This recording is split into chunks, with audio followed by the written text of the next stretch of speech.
Hello, my name is Ryan Moscoviak, and this is my file manager project for CS3502. I use Java JDK 21, JavaFX, and Java NIO to work with the operating system's low-level methods to connect to the file management ability. Let's quickly go over what we have here. On this left side, we have the file directory view, which just lists the directories and the current files and the current path that you're in. The metadata here, so when you click, the metadata will appear. A create file button, a create folder button, an open button, a save button, a rename button, a delete button, and a close file button. This label here represents whatever file is open in the text editor, and this label here represents whatever is occurring at the time. This will move up a level in the directory, and this will refresh the directory. All right, so we're going to start off by testing the create file. We're going to go into this folder here. All right, create file, enter new file, fun stuff.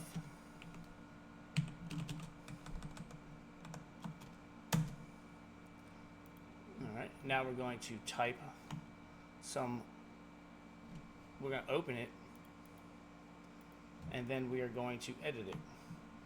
We are going to edit it. All right, now we will save that file. We'll open up popped, which has hot dog, and now we'll open up fun stuff. We are going to edit it. All right, so the next thing we'll move on to, that we've shown edit and save changes, is we will rename this file. So we'll hit rename from fun stuff to old stuff. It is now labeled old stuff. You can see the metadata here. All right, and to the next one, we will create a new directory inside of this folder here. And we're going to use that, not using these buttons. Instead, we're going to do it with the left click, and we will create a folder, and we will call it Happy Time. All right, notice we have a folder icon using Unicode to represent that it is a directory. We double click on that and move into there, and we will now, I did not do a move or copy. I didn't get to that section because that was optional, but instead what I did add was a state management. So what we'll do is we'll close old stuff. All right, and now we'll just type some stuff. All right, so what we'll do is we're going to go up, and we're going to try to open up a file. What happens is there's unsaved changes that occurred inside the text editor. So there's a state condition controller that will prevent unsaved data from being erased or discarded.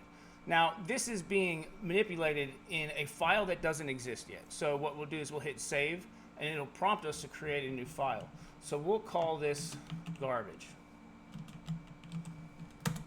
All right, and now garbage exists. Additionally, if we were to change, now that popped is open, hot dog, we can add some stuff, cold dog. If we were going to open up a new file, we would also have the option to discard the changes, cancel it, or save the changes. So we decided to save the changes. Additionally, I added the close feature, so you could close it out and move to a different option. All right, so we don't need old stuff anymore. So we're going to select it, and we are going to delete it. All right, that has occurred. To show some of the error handling, what we'll try to do is rename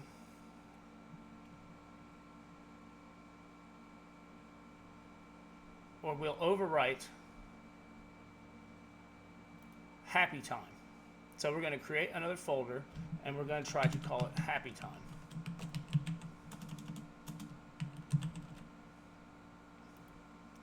And you notice it says folder already exists and it will not allow us. Because we did not implement the ability to overwrite folders in this application. However, we did implement the ability to overwrite files. So if we open up Dogpile, we can see it says let's talk one more time. All right, now we'll see garbage. Let's try to create file again. Instead we'll do Dogpile and see what happens. It says file already exists. Are you sure you want to overwrite this file? And we're going to say yes, let's overwrite it. Now we'll open it up and boom, it's an empty file because we were able to overwrite it. Additionally, we can go and move up a level, and let's go into Happy Time.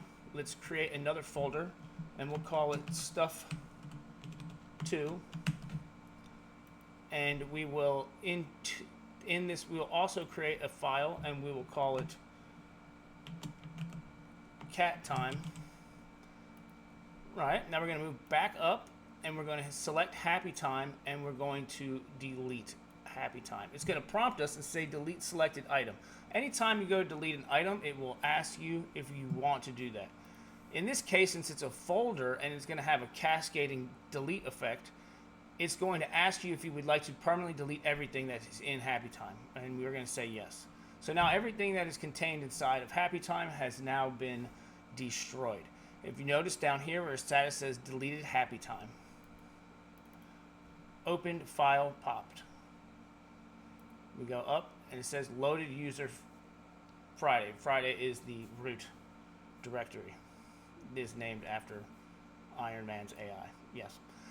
All right, so now let's go back and we're going to show some of the code that we have here. This main controller, the first way the architecture of the system is you have a controller which handles the UI interface, models which handles the data models for each specific things. In this case, we have file items, metadata, and operation results, and the service which handles the business level. The service, file system service, what it does is it connects to the Java NIO, so it communicates directly with the operating system. And the main controller is where all of the action happens from the user. Now all of these methods are then connected to the methods in file system service. For instance, if we just delete an item, it's going to check to see if the selected item is null, because if selected item is null, then there's nothing to delete, so it'll just back out. Then it'll prompt the user and say, are you sure you would like to delete this?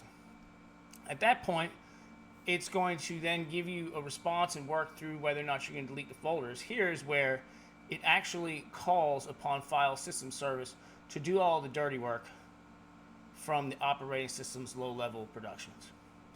And that happens across all of the methods that occur here throughout the system. Everything is divided up and has methods for each specific thing, whether it's on action setup for the buttons. Each button is then located to its own method. And in the controller, when it initializes, it will initialize all of the primary values here. The build layout is what actually builds the screen with which we are going to manipulate the UI. All right, so next what we're going to say is that covers all of the code, and that pretty much covers all of the application. The two primary things that we added was the state manipulation, or the state controller, which is here on the file modified and suppressed change text change listener, and the overwrite capability. Those were the two primary things that we added that were optional. Well, actually weren't even given in the options. They were just things that we decided were probably good things to implement. And this is the root directory here. All right, I think that covers just about everything. Thank you for your time. I appreciate you. Have a good day.